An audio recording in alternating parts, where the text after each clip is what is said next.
तो दोस्तों अभी आपके सामने जेएमएस 2023 का फिजिक्स का ये बहुत अच्छा क्वेश्चन जो कि आपसे कहता है कि the initial speed of a projectile fired from the ground is u, its speed at the highest point is u root 3 by 2, its time of flight is। आपको टाइम ऑफ फ्लाइट बताना है। आपको एक प्रोजेक्टाइल दिया हुआ है, आपको दोस्तों एक ऐसा प्रोजेक्टाइल दिया है, आपको दोस्तों एक प्रोजेक्टाइल दिया है, एक प्रोजेक्टाइल दिया है, उसको आपने, हम मान लेते हैं थीटा एंगल पे हमने प्रोजेक्ट किया, यू वेलोसिटी हमने उसको प्रोजेक्ट किया है, और हमसे दोस्तों कहा गया है कि जो जब वो अपनी मैक्सिमम हाइट पर पहुंचता है तब उसकी जो वेलोसिटी हमको दी हुई है, वी जो है आपकी जो मैक्सिमम हाइट पर है वो आपकी √3/2 इंटू म्यू उसकी स्पीड दी हुई है मैक्सिमम हाइट पर। तो हमें बताना है इसका टाइम ऑफ फ्लाइट क्या होगा, टाइम ऑफ फ्लाइट क्या होगा। तो दोस्तों ये बहुत कॉन्सेप्चुअल क्वेश्चन जी 2023 में आपसे पूछा गया था।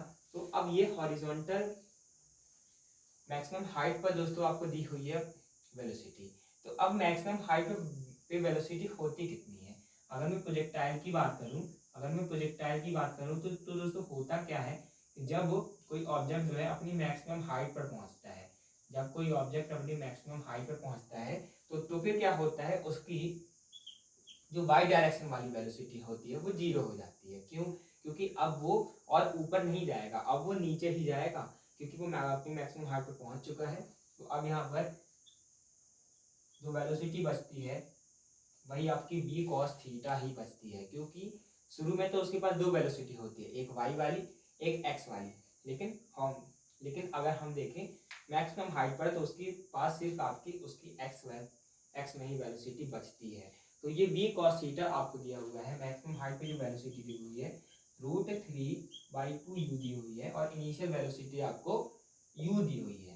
तो यहाँ से आपको cos थीटा कंपेयर करके मिल ही रहा है, cos थीटा क्या है, √3/2 है।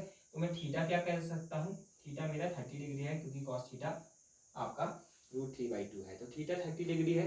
अब हमको टाइम ऑफ फ्लाइट निकालना है, तो ये दोस्तों आपकी कोई बड़ी बात नहीं है, टाइम ऑफ फ्लाइट आप निकाल सकते हैं 2u sin theta by g, 2u sin theta by g करके निकाल सकते हैं। थीटा आपको 30 डिग्री मिल गया है, तो 2u sin 30 क्या होगा 1/2/g, यानी कि ये 2 से 2 कैंसिल हो जाएगा, u/g आपका सही आंसर हो जाएगा, u/g इसका टाइम ऑफ फ्लाइट आ जाएगा।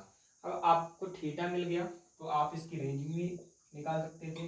रेंज जो है आपकी क्या आएगी ये आप दोस्तों कमेंट करके जरूर बताइएगा। अगर आपको वीडियो अच्छा लगा तो आप चैनल को जरूर सब्सक्राइब कीजिएगा, और डेली एमसीक्यूज के लिए आप मेरी पोस्ट को विजिट कर सकते हैं, और जेईई के पीवाईक्यूज आप डिस्क्रिप्शन की प्लेलिस्ट से देख सकते हैं। Thanks for watching, keep learning.